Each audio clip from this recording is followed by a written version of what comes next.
C'est le 4e agenda des réformes à réaliser pour améliorer le classement de la Côte d'Ivoire dans le rapport Doing Business produit par le groupe de la Banque mondiale.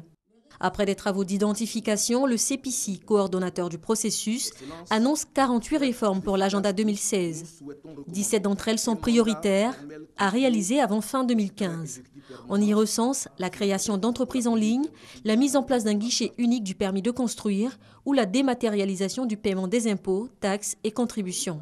La remise officielle de l'agenda 2016 au Premier ministre a été aussi l'occasion pour le directeur du CPC de faire le point du processus des réformes.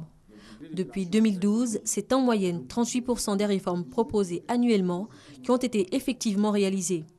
Les contraintes ont été identifiées et des solutions proposées.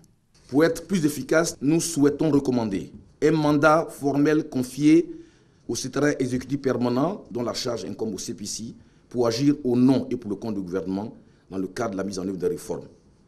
La mise en place d'un cadre institutionnel de l'environnement des affaires, la mise à disposition des budgets conséquents dans les délais requis, la prise diligente de textes matérialisant la mise en œuvre des réformes avant la fin du mois de janvier.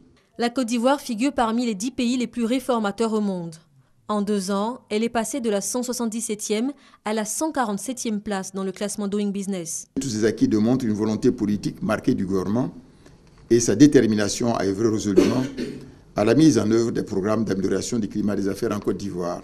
En effet, au regard des ambitions affichées, le gouvernement de la Côte d'Ivoire s'est fixé comme objectif de figurer parmi les 50 meilleures économies du classement du business, et nous avons dit dans les 3 années à venir. Doing Business, le rapport du groupe de la Banque mondiale propose des données quantifiables sur la réglementation des affaires de 189 pays, classés sur la base de 10 indicateurs. C'est une base utile aux potentiels investisseurs et à l'amélioration de l'environnement réglementaire des affaires partout dans le monde.